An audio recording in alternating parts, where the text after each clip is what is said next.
Okay, I think we are live. Hello, everybody. Welcome back to this Latin American webinars of physics, Law Physics. Happy New Year for those that we haven't seen since the last webinar, and it's nice to be here again. So this time we have a very interesting webinar. The speaker is Bradley Kavanagh from GRAPPA Institute in University of Netherlands. And first of all, he did the PhD in the University of Nottingham, and after that, he have done a postdoc in the LPTHE in Paris, working with Marco Cirelli. So, Bradley, if you are there, you can before that, to go to your webinar, I remind to the people that is following the live streaming or in the future, if you are watching the video, that you can subscribe to our YouTube channel, and also all the questions that you want to ask to Bradley at the end of the webinar, you can write it in the chat that is available now in YouTube. So Bradley, the scenario is for you, the stage is for you. Thank you very much. Thank you. Let's see if I can get this to work. Right. Okay. First of all, thank you very much for the opportunity to talk. It's a real pleasure. This is my first webinar, so let's hope it goes okay. So I'm going to talk about a project that I finished last year in general, it's about what information we can determine about dark matter from future direct detection discovery. But in particular, I'm interested in whether or not we can find out if dark matter is my Arana or Dirac, or equivalently, whether or not it's its own antiparticle. Okay, so let's start on the very biggest scales.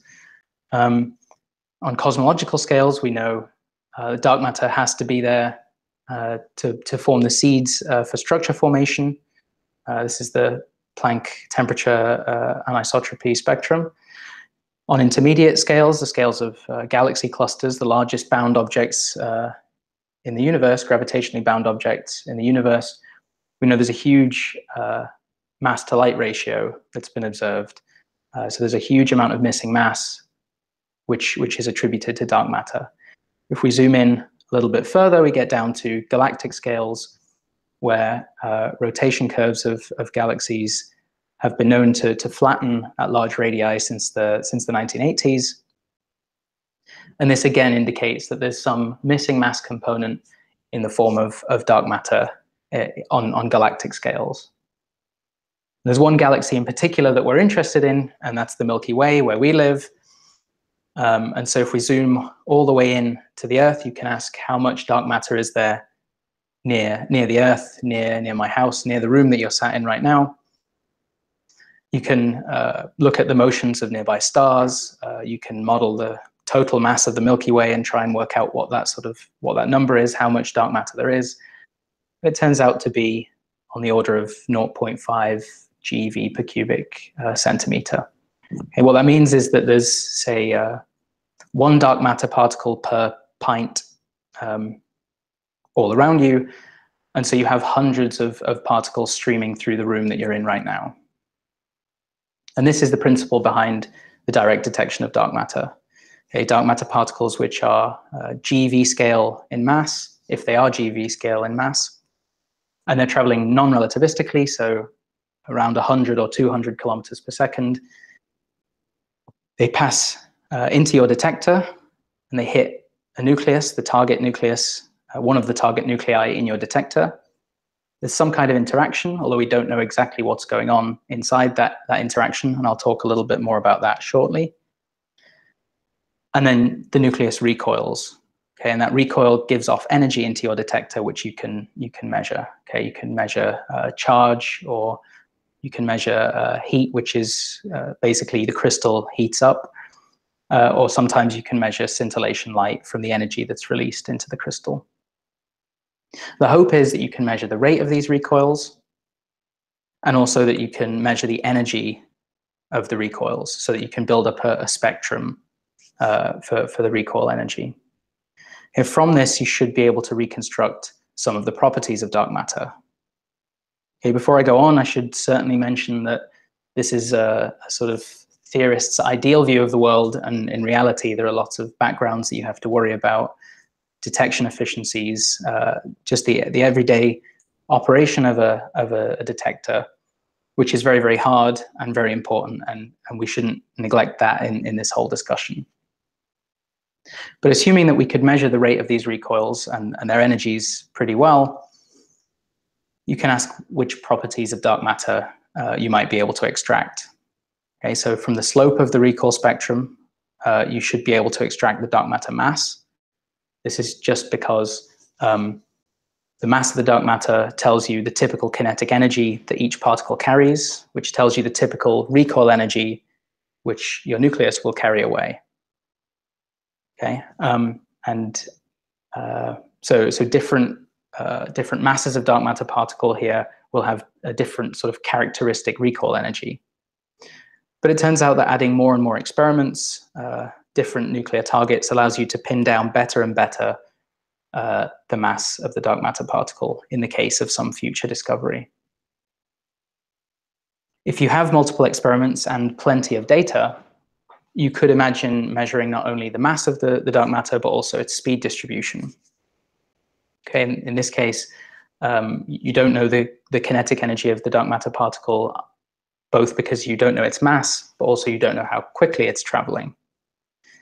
Okay, and so you can develop techniques for extracting both of those things at the same time. So here, using a xenon target, argon, and also germanium, you can try and measure the dark matter mass, which is, in this mock scenario, you have a 50 GeV dark matter particle, which you can try and reconstruct. But then at the same time, you try and reconstruct the shape of this speed distribution, which is just the fraction of particles which have a particular speed.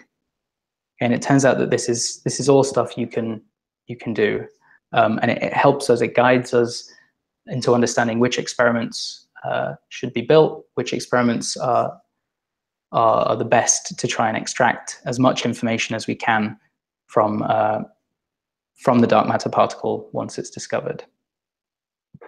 So the other information that I'm going to talk about today is not the mass of the particle or how quickly it's moving, but whether or not it's a Dirac type or Arana type particle. Okay, so if it's Arana, then it's its own antiparticle. If it's Dirac, then there are both dark matter particles and antiparticles streaming through your detector. Okay, a couple of years ago, Farinaldo Queiroz, Werner Rode-Johann, and Carlos Uguna showed that the cross-section for dark matter on nuclei should scale differently with the number of protons and neutrons, depending on whether your dark matter is a Dirac particle or a Majorana particle. Okay, so I'll sort of revisit this argument and show you how it works. And then I'll look at some plausible experiments, which are going to be up and running, hopefully, sort of between 2020 and 2025, and show you what chance we have of distinguishing between Dirac and Majorana dark matter. And this tells us something. I mean, this should help pin down sort of the theory of new physics, where this dark matter particle is born. And so running through this whole talk is kind of a theme of asking which experiments we should be building and what we should be doing to get the most out of a dark matter discovery. So just in case the feed cuts out or people stop watching, here's three kind of highlights, three take-home messages from the whole thing. Okay, so the first is that it turns out this is possible. You can distinguish dark matter as either Dirac or Majorana using upcoming ton-scale experiments. Okay, and you need several of these different experiments to be able to do the job. The second thing is that there are particular experiments which turn out to be really good for this. Okay, and silicon detectors, as I'll show later on, because of the number of protons and neutrons they have, are a really nice detector to have. Okay, and so this sort of is a motivation. It guides us in saying maybe we should be looking into planning for a large-scale silicon detector if this is something we're interested in. And then the third thing is that everything that I'm presenting here should be 100% reproducible. Okay, so I'll share the links later on in the talk, but all the code is online, so you can check the code, you can make fun of how badly it's written, or if you find it useful, you can reuse it. Okay, so they're the three key takeaway facts before I get down into the details. So Dirac versus Majorana dark matter. So we start off with the question of how does dark matter interact with nucleons? And as I alluded to earlier, we don't really know, but we can have a decent guess. Okay, and so this is one of the ways you can do this is by writing down all of the possible interactions that you can imagine. Okay, so here I have some interaction Lagrangian between a dark matter particle chi and nucleons n. Okay, and I'm just writing down possible terms that I can think of, and then this list carries on down off to infinity, lots of higher dimensional operators that we can think of writing. The point to notice is that some of these are typically subdominant. We don't always care about all of these interactions, even if they're there. So this term here, this axial vector interaction between dark matter and nucleons leads to a spin-dependent interaction. So a coupling between the spin of the dark matter and the spin of the nucleus. The spin of the nucleus, some nuclei don't have any spin. Typically, the spin of the nucleus is relatively small. It's order 1 or so. And so this tends to be subdominant compared to some other interactions. Okay, and so we might be tempted to just forget about it altogether. Interactions that we probably can neglect are what I've called velocity suppressed. And these two here and many, many more below here, when you try and calculate the cross-section for these interactions, you find that you get some powers of the dark matter velocity appearing. Because the dark matter is traveling non-relativistically, these tend to be highly suppressed compared to sort of the leading order terms. Okay, and so if we neglected all of these interactions, we would just be left with these two guys up at the top. Okay, so let's do that. Let's assume that these two are the only interactions we have to worry about, because the others are all suppressed in some way or another compared to these. Okay, these you might recognize as the standard spin-independent interactions, sort of scalar-scalar interaction and a vector-vector interaction. And these give you each of these interactions just essentially counts the number of nucleons in the target. Okay, and so you get a coherent enhancement in the cross-section. Okay, so larger nuclei tend to give you a bigger cross-section, okay, which I've sort of expressed here schematically. It's worth noting, though, that these two interactions act differently under the exchange of particles and antiparticles. Okay, so this term, it turns out, is even under that exchange. So this coupling has the same sign if we're interested in particles and antiparticles.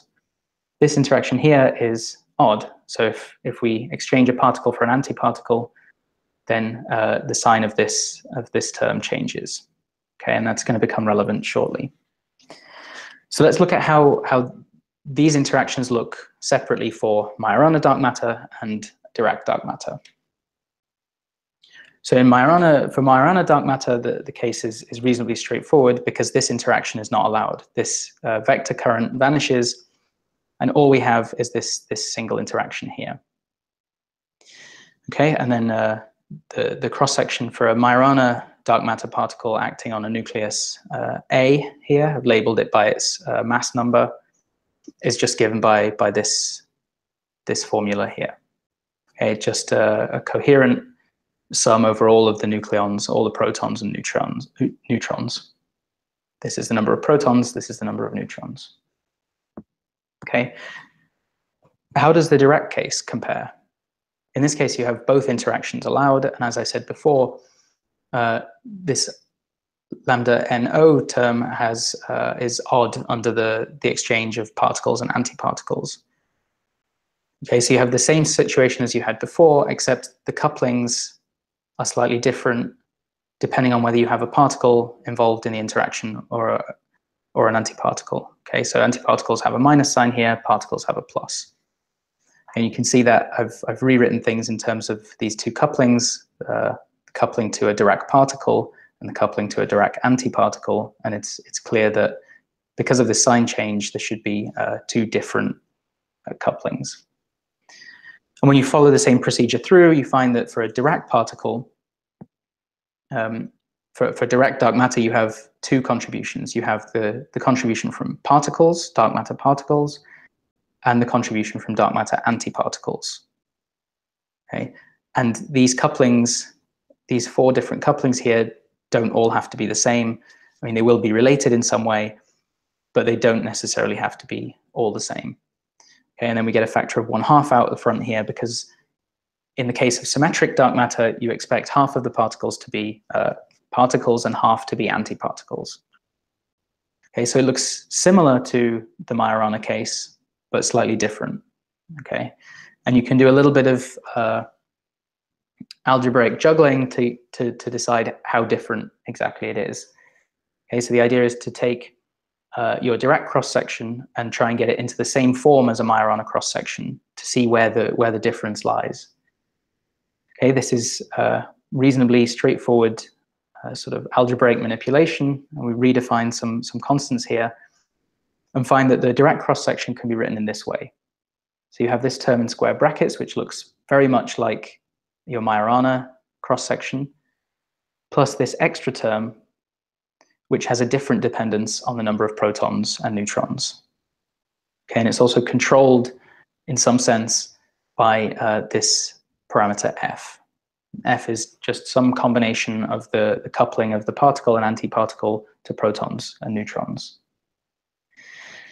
Okay, so you might notice that if f equals 1, this thing vanishes and your particle just looks like it's Majorana.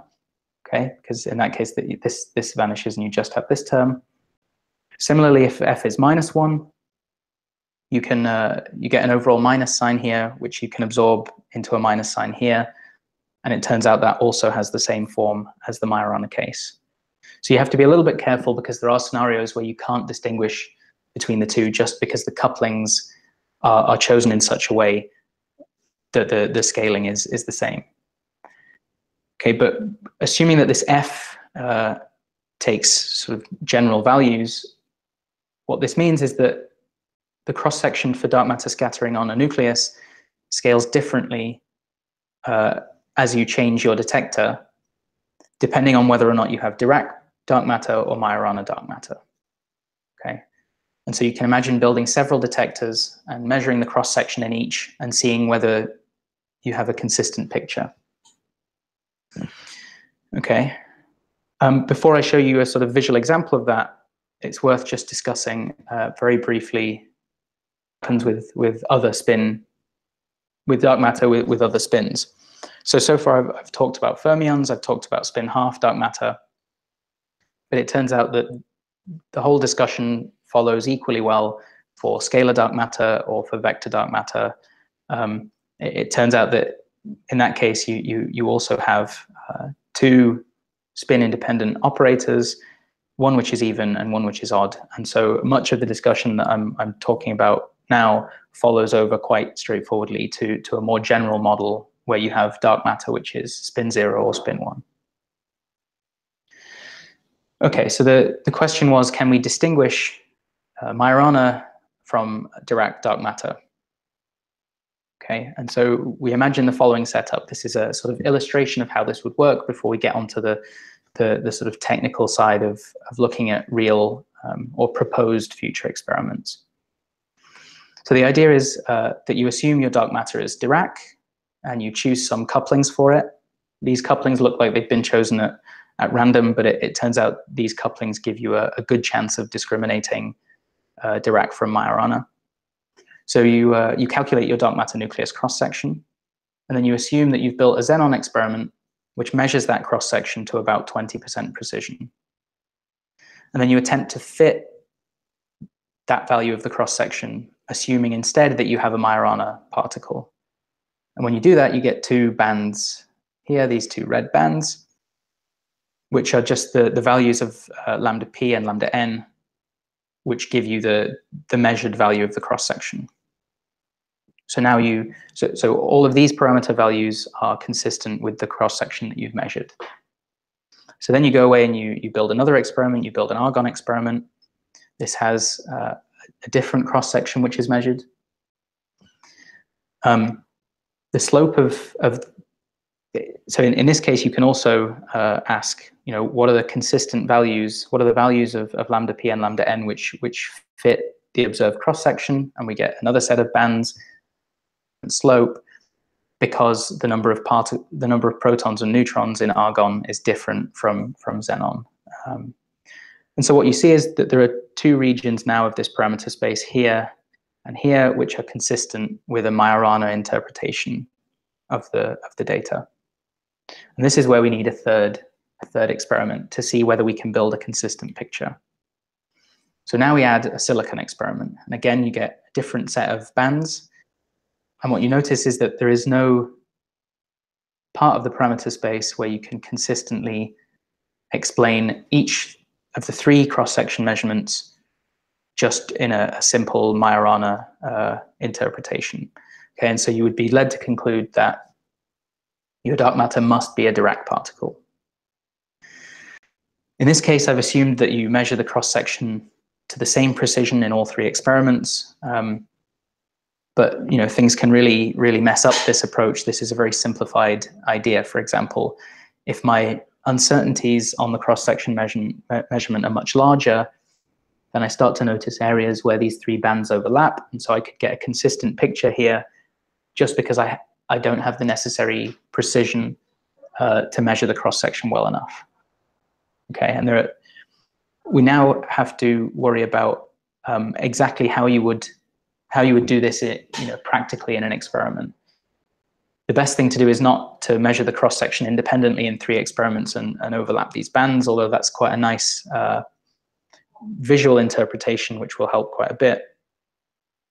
But instead we want to do something slightly different.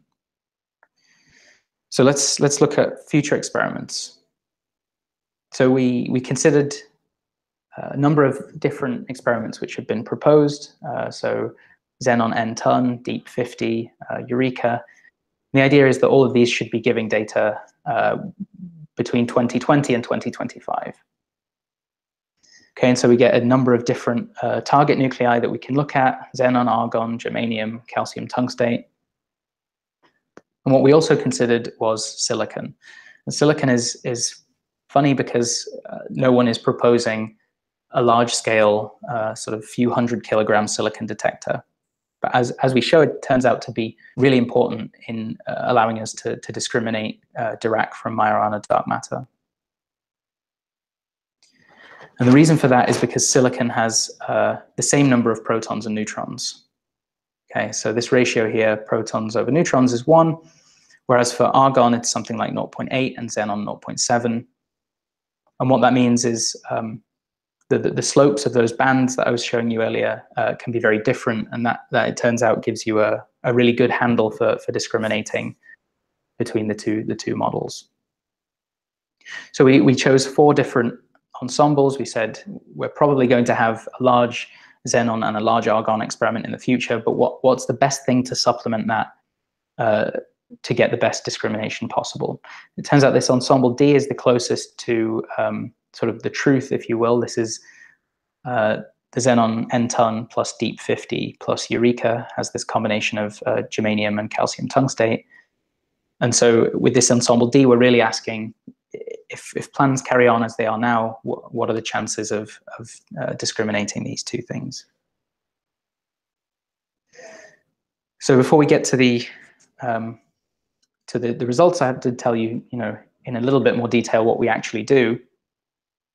So the idea is that for a particular set of parameters, these couplings lambda p and lambda n, and this parameter f, you generate some mock data for your experiments. And then you calculate the likelihood, the maximum likelihood, under 2 different hypotheses. One of those is that the dark matter is a Majorana particle, okay, in which case you constrain f to be plus or minus 1 which gives you the same cross-section that we had before for my Arana particles, or it's Dirac-like, in which case you fit all of these parameters. And then you can calculate how well you can discriminate these two scenarios just by taking the log likelihood ratio. Okay, and then you repeat that 100 times and see what the median significance is. Okay, so that's how well do I expect to discriminate Dirac from my Arana dark matter in about 50% of cases. As I said towards the start of the webinar, all of the code for this is all online. Won't go through the code right now, but I will just say that it was a great experience to put the code online.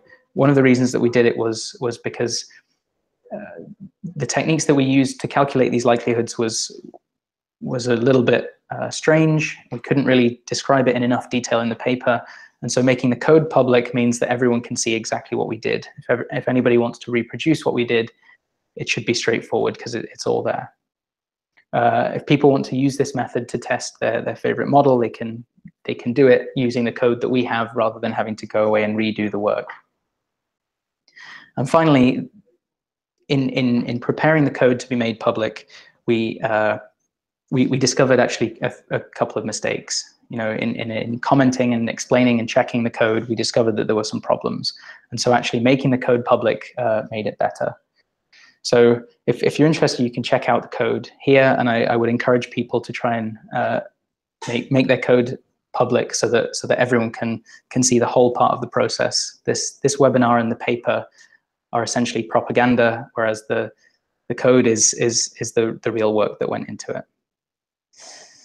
Okay, that's enough from me on open science and reproducibility. Let's talk about some actual results. So each of these panels corresponds to a different dark matter mass. So we have 50, 300, 1000 GeV. And we're looking here at ensemble A. So this was xenon, argon, and silicon. These contours correspond to the significance with which we can discriminate Dirac from my Arana dark matter. Okay, and so the darker you get, the higher the significance. Okay, this black star is the point where you get the maximum significance.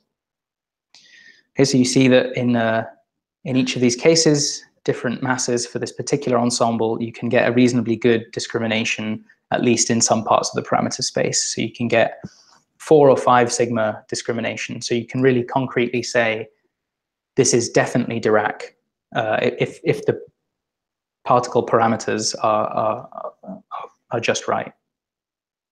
And the significance of this part of the parameter space that I'm showing you actually is for f very close to -1. Okay, and the reason for that is that you only really get a good discrimination when there's some kind of cancellation, okay, in one of the cross sections or in some of the cross sections.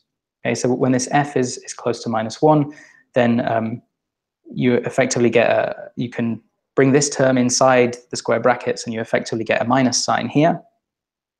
And then also if you've tuned these lambda p and lambda n couplings correctly, then you can get an almost complete cancellation for one of the cross section of one of the nuclei.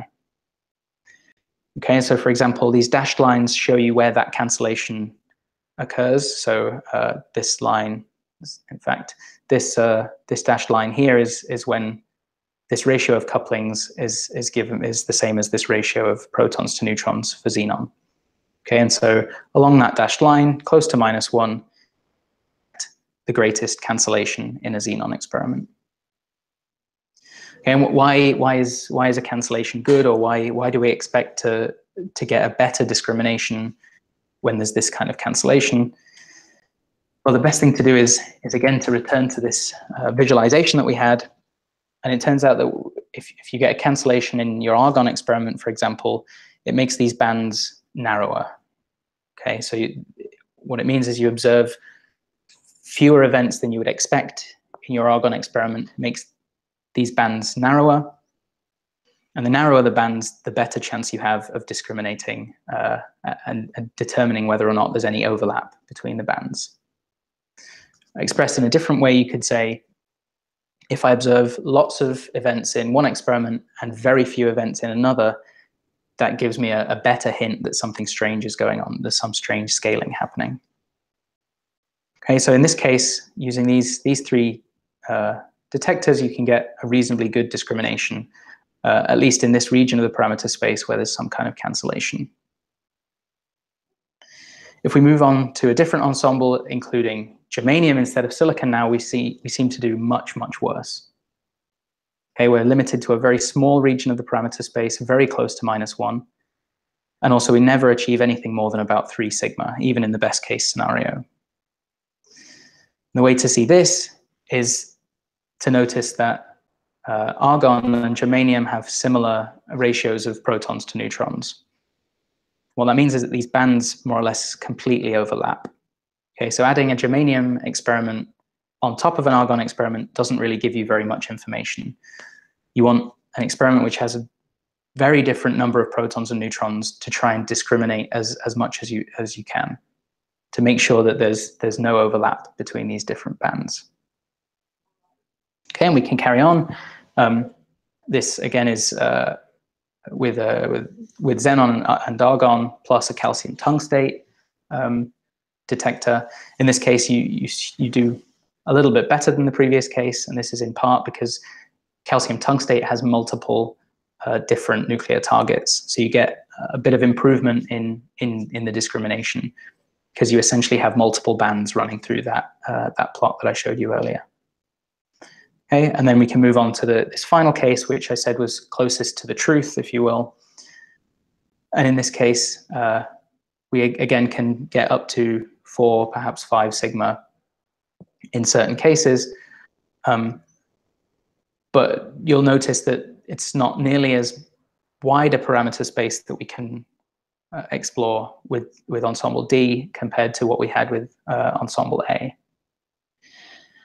Okay, so if I go back and compare on the left-hand side this ensemble with silicon, which had a very different number of protons to neutrons compared to xenon and argon, and on the right-hand side I have quite a few different targets, but it turns out there's quite a lot of overlap in terms of how many protons and neutrons they have.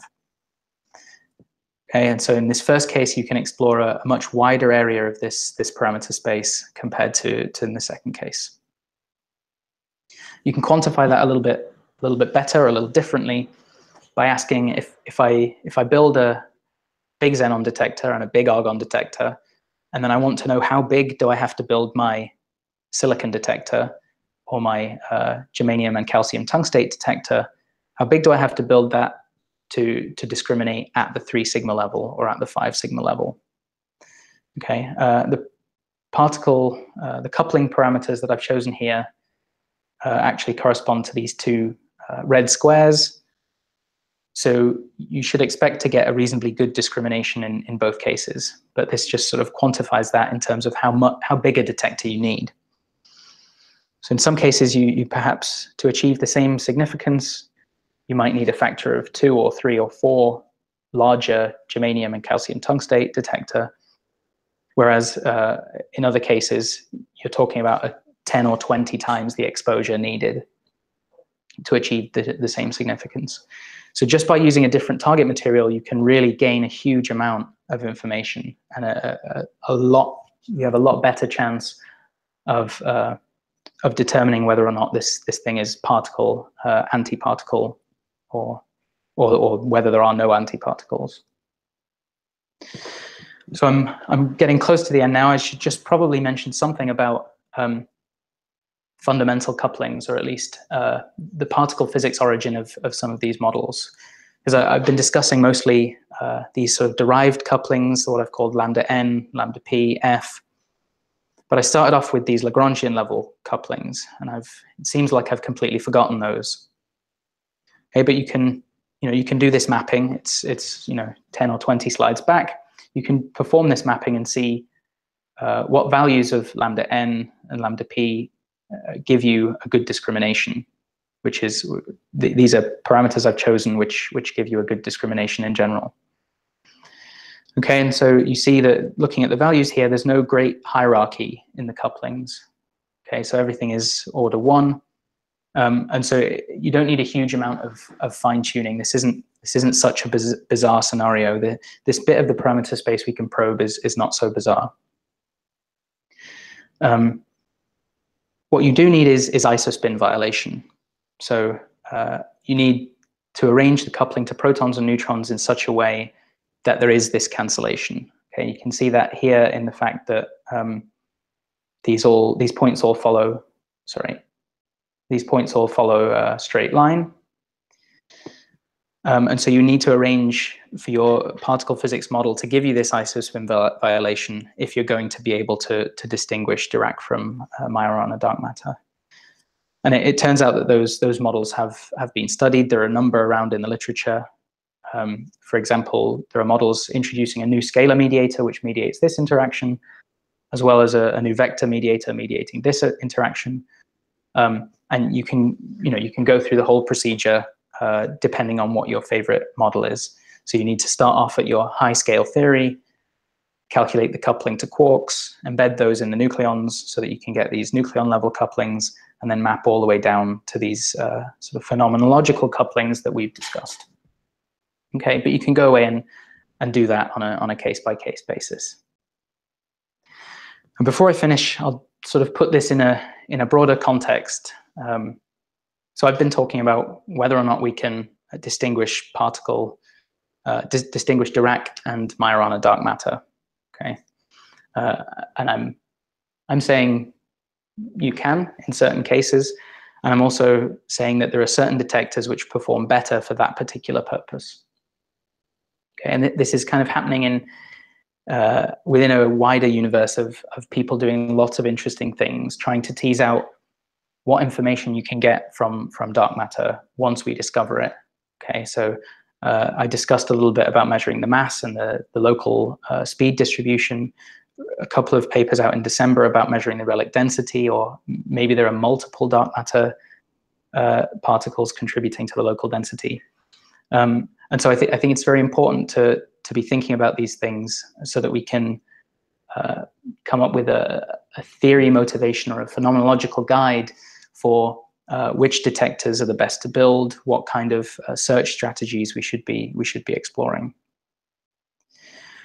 So in conclusion, well, this is basically, we can do this. This is a feasible thing to do. I showed that with upcoming detectors, so in the 2020 to 2025 era, you could perhaps distinguish Dirac from Majorana dark matter at the 3 to 5 sigma level. Okay, and I've summarized some of these maximum significances just here. It turns out that you need to set up a model with isospin violation to give you the cancellations needed to discriminate these, but they're not entirely implausible scenarios. There aren't any current plans for a large-scale silicon detector, as far as I know. If someone knows about one, then please let me know. But our recommendation is that would be a great addition to future plans, because it gives you a much greater handle on trying to discriminate Dirac from Majorana dark matter. And this whole analysis, as I said, is 100% reproducible, hopefully. So you can go look at what we did, check it, apply it to your favorite model, and see whether or not you could distinguish Dirac from Majorana in the near future. Thank you very much.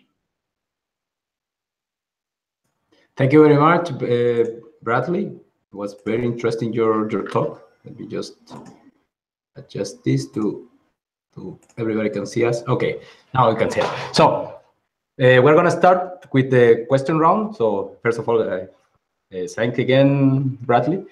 So for the people that is following the streaming of this webinar, please, you can write the questions in the chat. Meanwhile, we're gonna start with the question from the people that is present in this Hangout. And okay, the one that wants to start with the first question is free to unmute and go ahead.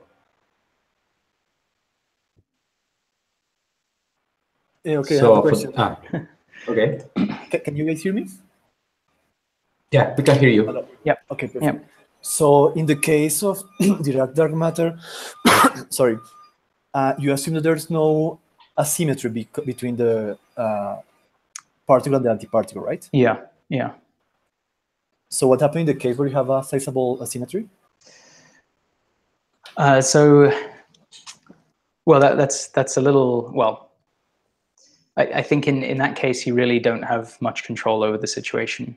I think you need to fix the ratio of particles to antiparticles, and unless you have a model which gives you that the size of that asymmetry, then it's hard to.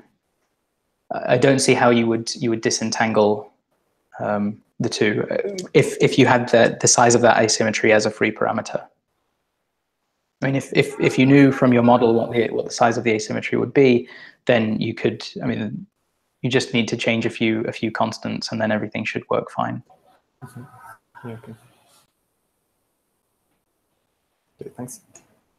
Any other question? I have a couple of questions. First, you mentioned the stuff that also you comment about. I mean, in the sense, can you comment about the cases of different spin? Because it could be very interesting to know if it is possible to check, for instance, scalar versus complex scalar dark matter.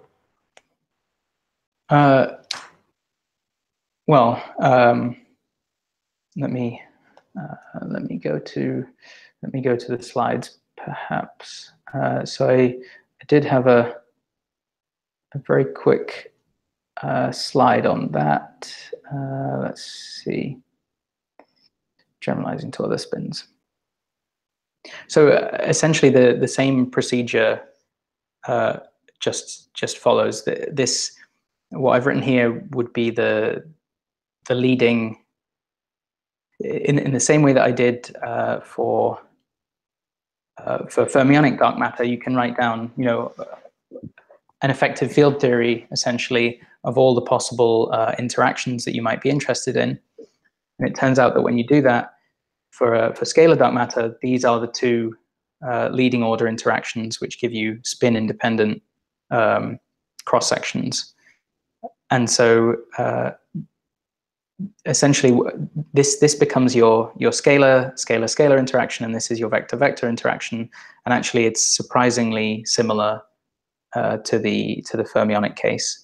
In the vector case, I believe it's a little more complicated just because there are some extra terms, some extra interactions involved, but I'm not 100% sure on that. So in principle, it's possible to analyze in the same way the cross section and to get something interesting, no? Yeah. So this everything up to some constants, everything that I've said should also apply to scalar dark matter. Mm-hmm. So okay, very interesting. Another question that I have, that is, if you consider, for instance, the case of light dark matter, I mean, sub-GeV dark matter in the case of scattering with electrons, if this procedure can be also tried to address I mean, for sure, it's not exactly the same because you don't have neutrons in the point of view of the electron clouds, but if some information can be extracted for the case of very light dark matter, I mean, sub-GeV dark matter. Yeah, sub-GeV dark matter scattering off electrons. Exactly. Now that I'm really not sure. No, the key. I mean, my initial thought is that the key here is that you have a setup where you have protons and neutrons, and you have particles and antiparticles, and so each of the couplings between those four possible particles can be different for a Dirac particle, but there's some like correlation between them in the case of a Arana particle, and so that's what gives you the handle, which lets you discriminate. So I'm not sure how it would work if you just have this one kind of particle, if you're just scattering off electrons. But it's an interesting thing to think about. Basically, thinking about which, in a similar way to here, thinking about which interactions are allowed. If instead of nucleons, you're thinking about electrons, and it might be possible to come up with a similar sort of scheme.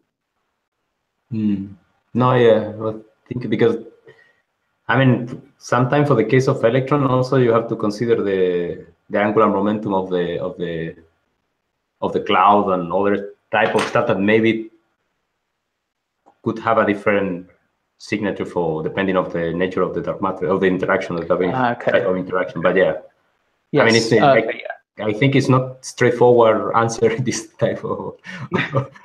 No, but it's an interesting. That would be an interesting thing, because what I've talked about can only help you down to, say, 1 GeV of dark matter particle. Whereas if you have a particle which is lighter, there's not a great deal you can do with standard nuclear scattering experiments. So, and maybe it's related also with electron, but in your webinar, when you are saying about the silicon detector, are you thinking kind of CCD detector, direct detection experiment, or other type of kind of I don't know, crystals or something like that? Like, I mean, so I was thinking more a crystal detector. So I know the CDMS-1 and CDMS-2 experiments operated silicon detectors, which I think were just crystal detectors rather than CCD.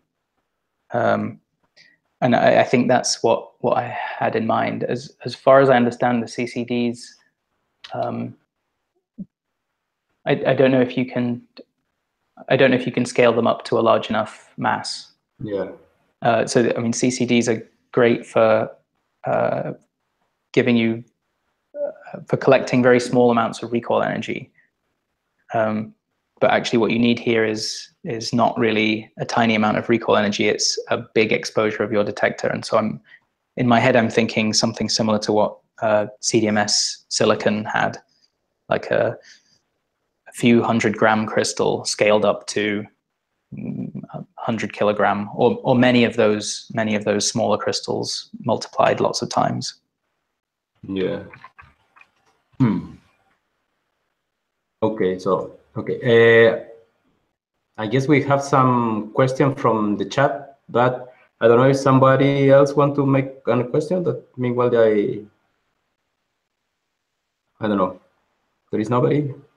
Okay, anyway, so we have one question from Christian Rivera that he's asking if you can explain in more detail the assuming values for the Dirac dark matter coupling that you use in your example. Yeah, I can. Yes, let's see. Share screen again. Okay. So, okay, so I had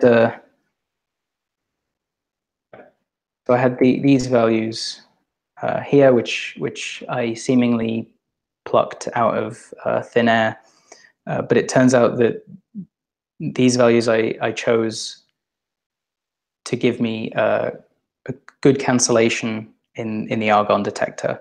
So essentially, I think I chose this should give me. Let's see if I just move forward a little bit. Sorry, yeah. So this, I think, one of these parameter points is somewhere about here. Sorry, the parameters that I chose for that example were somewhere around here. So that kind of explains why the argon band is so narrow in that example. Basically, I chose to illustrate using an example where this works very, very well. It turns out that if you pick other parameters, then you really struggle, and these bands overlap quite easily.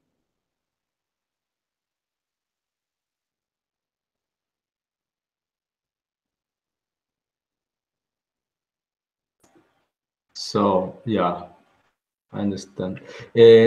Another question, I don't know we have questions from here, but I'm gonna, I guess, maybe Christian can write in the chat if he agree with your answer. If you think that his answer was answered, his question was answered. So, but in the meanwhile, we have another question from Ciaran O'Hare. From Kieran O'Hare. Kieran O'Hare. Yeah. Sorry. Yeah. So he's asking about if you assume the case of zero background experiment, and she said, I would anticipate that the neutrino background would complicate this a bit. Yes, he's asking that. Yeah. Yeah. So, well, that's. Yeah, the neutrino background would certainly complicate things. So the cases that I was looking at were mostly around, say, 50 GeV. If you go down to 10 GeV or so, or below, a little bit below that actually, then yeah, the solar neutrino background starts to be important. Yeah, I really don't think at that particular mass, I really don't think you would be able to. Well, you can't detect dark matter anyway at that mass. Once you get down to 6 GeV and you don't have a way of discriminating between dark matter and neutrino from the sun, then it's hard to make your discovery in the first place. At slightly higher masses, neutrinos from the sun shouldn't be a problem. And then, you know, diffuse supernova background neutrinos also shouldn't be a problem. They appear at much lower cross sections, which we're not really close to probing at the minute. Mm-hmm. So yeah, maybe you can say about this in the chat if you think it's okay. So, but in fact, the stuff that you were saying now, I was thinking, what about complementarity with other type of experiment like accelerator physics? Is it possible to try to also to pinpoint asymmetries between Dirac-Majorana dark matter? I mean, because I was thinking, kind of visualizing the point of view of the Feynman diagrams. If depending if it is Majorana or Dirac, maybe you want to have different type of diagram for a particle that has the similar properties. Yeah. And so I haven't studied this, but as far as I understand, so in my case, I had this scalar interaction and a vector interaction, which show up as they show up the same in they show up as identical in a direct detection experiment. Okay, they give you the same cross section. It's hard to distinguish them, and that's kind of the whole point of what I've been talking about. Can you tell whether one of them is present and not both? Whereas in an accelerator, they should give you different signatures, these two different operators. And so actually that might be a good complementary test. If you have a hunch that you're seeing both of these operators in a direct detection experiment, then I think you should be able to disentangle them quite straightforwardly with an accelerator experiment. No, that's nice.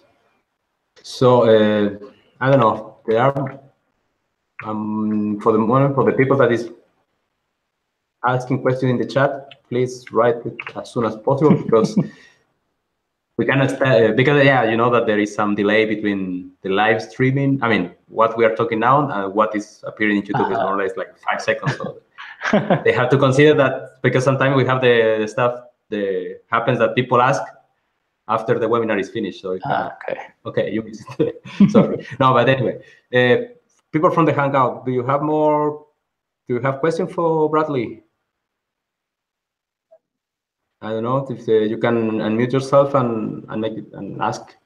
For the moment, I was also thinking. I mean, maybe it's not because of the same that you were telling me about the electrons.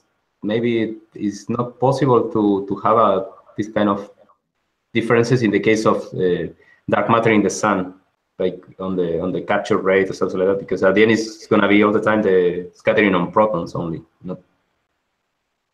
Yeah. You mean the scenario that I've been considering with dark matter nucleon scattering? Exactly. But in the sun. How it modify the capture rate, because at the end it's it's. I mean, in principle, so if you have spin independent scattering, then you scatter off almost everything in the sun, like a little bit from protons, some iron, a contribution from everything that's heavy in the sun. And I guess it would be very difficult to disentangle.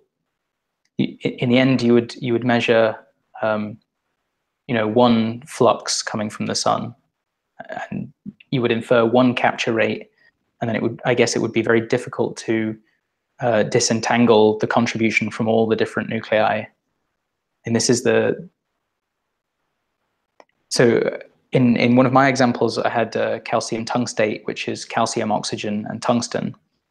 And in principle, having three separate nuclei that you're scattering off could be great, because you should be able to, it's essentially each one is like a different set of lines in that plot. But when you observe the recoil, you can't always tell which nucleus is scattering. And so it's hard to actually, you can't really draw three distinct bands in that plot. And I guess the same would hold for the sun. You know that there's an amount of total capture happening, but you don't know exactly which nucleus is doing most of the capturing. Yeah. No, it's a mess because you don't have control on the target. Yeah, I mean, it's possible that something it's possible that something happens, and I mean, this would be a good complementary test. You could, I mean, if you had 3 direct detection experiments, you could then say, I know exactly what the capture rate in the sun should be, and then see how it is. But it's hard. Yeah. First of all, it's needed to have to pinpoint the mass of the dark matter before to. Yeah. But I mean, this was one of I think one of the nice things that we showed, and I didn't show this because it wasn't really the focus, but in each case we actually fit the mass of the dark matter as well as these couplings. So in these illustrative examples that I showed, we were saying we know the mass of the dark matter in the first place, and one of the confounding factors is that you have to simultaneously fit the mass of the particle and all these couplings. And so we managed to show that that's possible, and you get the correct value for that, as well as extracting the couplings, which is nice. Okay, so it's very, I mean, at the end, it's very interesting.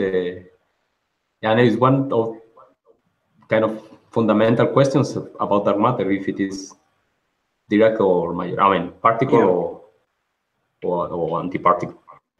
So I don't know if I'm checking now in the chat, and it seems that there are no more questions. I don't know, the last chance for the people in the Hangout. If not, I think it's time to start to close this session of the law physics. First of all, thank you very much, Bradley. It was very nice to talk. In fact, I was learning a lot about direct detection. No, thank you for the invitation. Thank you. Yeah, it was very nice. So for the people that is watching this video, please, if you think that we're doing a good job, you can leave comments in this video and in the rest of the videos that we have in the Law Physics in our YouTube channel. If you like, you can also subscribe. We are making these webinars each 2 weeks, more or less. That is the rate that we have. And if you want, also you can suggest topics in which we can invite speakers to give very interesting talks, as you might see. So if nothing else to add, so we can leave it here and see you in the next time. So thank you very much to everybody and all the people that follow. Bye.